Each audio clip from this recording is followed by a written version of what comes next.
دن بدن کھلنے لگا ہے نعمت الاسلام یہ۔ بسم اللہ الرحمن الرحیم۔ صرف 5 منٹ کا مدرسہ قرآن و حدیث کی روشنی میں 106واں دن 16 ربیع الثانی۔ نمبر 1، اسلامی تاریخ۔ طائف کے سرداروں کو اسلام کی دعوت۔ سن 10 نبوی میں ابو طالب کے انتقال کے بعد کفار مکہ نے حضور صلی اللہ علیہ وسلم کو بہت زیادہ ستانا شروع کر دیا، تو اہل مکہ سے مایوس ہو کر آپ صلی اللہ علیہ وسلم اس خیال سے طائف تشریف لے گئے کہ اگر طائف والوں نے اسلام قبول کر لیا تو وہاں اسلام کے پھیلنے کی بنیاد پڑ جائے گی۔ طائف میں بنو ثقیف کا خاندان سب سے بڑا تھا۔ ان کے سردار عبدیہ، لیل، مسعود اور حبیب تھے۔ یہ تینوں بھائی تھے۔ رسول اللہ صلی اللہ علیہ وسلم نے ان تینوں کو اسلام کی دعوت دی۔ ان میں سے ایک نے کہا، اچھا، اللہ نے آپ ہی کو نبی بنا کر بھیجا ہے۔ دوسرا بولا، اللہ کو تمہارے سوا اور کوئی ملتا ہی نہ تھا جس کو نبی بنا کر بھیجتا۔ تیسرے نے کہا، میں تجھ سے بات نہیں کرنا چاہتا، اس لیے کہ اگر تو سچا رسول ہے تو تیرا انکار کرنا خطرے سے خالی نہیں ہے، اور اگر جھوٹا ہے تو گفتگو کے قابل نہیں۔ ان سرداروں کی اس سخت گفتگو کے بعد بھی آپ صلی اللہ علیہ وسلم کئی روز تک لوگوں کو اسلام کی دعوت دیتے رہے۔ نمبر 2، حضور صلی اللہ علیہ وسلم کا معجزہ۔ ہرنی کی فریاد۔ حضرت زید بن ارقم رضی اللہ عنہ فرماتے ہیں، ایک مرتبہ رسول اللہ صلی اللہ علیہ وسلم اور میں مدینے کی ایک گلی سے گزر رہے تھے۔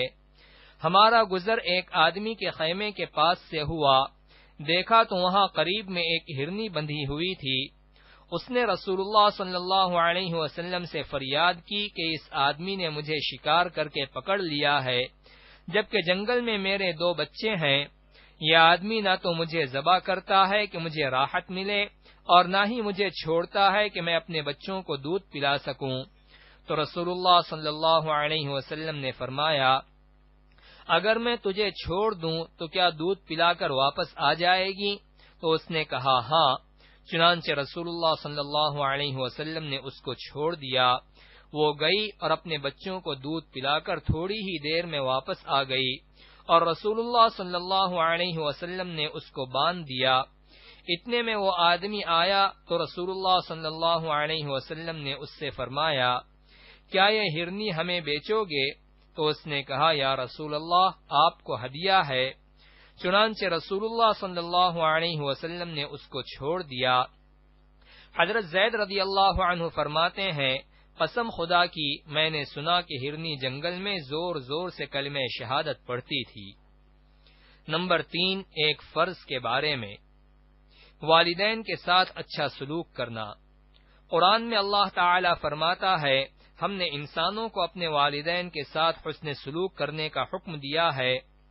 فائدہ، والدین کی اطاعت و فرما برداری کرنا، ان کے ساتھ اچھا سلوک کرنا اور ان کے سامنے ادب کے ساتھ پیش آنا انتہائی ضروری ہے۔ نمبر 4، ایک سنت کے بارے میں۔ اللہ کے راستے میں جانے والے کو دعا دینا۔ رسول اللہ صلی اللہ علیہ وسلم نے ایک جماعت کو اللہ کے راستے میں روانہ کرتے ہوئے فرمایا، اللہ کے نام پر سفر شروع کرو، اور یہ دعا دی، اللہم اعنہم، ترجمہ، اے اللہ ان کی مدد فرما۔ نمبر 5، ایک اہم عمل کی فضیلت۔ ہر حال میں اچھی طرح وضو کر کے مسجد جانا۔ رسول اللہ صلی اللہ علیہ وسلم نے فرمایا، تکلیف اور ناگواری کے باوجود پوری طرح مکمل وضو کرنا، مسجدوں کی طرف زیادہ قدم بڑھانا، اور ایک نماز کے بعد دوسری نماز کا انتظار کرنا، یہ اعمال گناہوں سے آدمی کو بالکل پاک صاف کر دیتے ہیں۔ نمبر 6، ایک گناہ کے بارے میں۔ معجزات کو نہ ماننا۔ قرآن میں اللہ تعالی فرماتا ہے، جب ان کے رسول ان کے پاس کھلی ہوئی دلیلیں لے کر آئے تو وہ لوگ اپنے اس دنیاوی علم پر ناز کرتے رہے جو انہیں حاصل تھا۔ آخر کار ان پر وہ عذاب آ پڑا جس کا وہ مذاق اڑایا کرتے تھے۔ نمبر 7، دنیا کے بارے میں۔ سمندر انسانوں کی غذا کا ذریعہ ہے۔ قرآن میں اللہ تعالی فرماتا ہے، اللہ تعالی ہی نے سمندر کو تمہارے کام میں لگا دیا ہے تاکہ تم اس میں سے تازہ گوشت کھاؤ اور اس میں سے زیورات یعنی موتی وغیرہ نکالو جن کو تم پہنتے ہو، اور تم کشتیوں کو دیکھتے ہو کہ وہ دریا میں پانی چیرتی ہوئی چلی جا رہی ہیں تاکہ تم اللہ تعالی کا فضل یعنی روزی تلاش کر سکو اور تم شکر ادا کرتے رہو۔ نمبر 8، آخرت کے بارے میں۔ قیامت سے ہر ایک ڈرتا ہے۔ رسول اللہ صلی اللہ علیہ وسلم نے فرمایا، کوئی مقرب فرشتہ، کوئی آسمان، کوئی زمین، کوئی ہوا، کوئی پہاڑ، کوئی سمندر ایسا نہیں جو جمعہ کے دن سے نہ ڈرتا ہو، اس لیے کہ جمعہ کے دن ہی قیامت قائم ہوگی۔ نمبر 9، طب نبوی سے علاج۔ سفرجل سے علاج۔ رسول اللہ صلی اللہ علیہ وسلم نے فرمایا، سفرجل یعنی بہی کھایا کرو کیونکہ یہ دل کو راحت پہنچاتا ہے۔ نمبر 10، نبی صلی اللہ علیہ وسلم کی نصیحت۔ رسول اللہ صلی اللہ علیہ وسلم نے فرمایا، تم اللہ تعالی سے ایسی حالت میں دعا کیا کرو کہ تمہیں قبولیت کا پورا یقین ہو، اور یہ جان رکھو کہ اللہ تعالی غفلت سے بھرے دل کی دعا قبول نہیں کرتا۔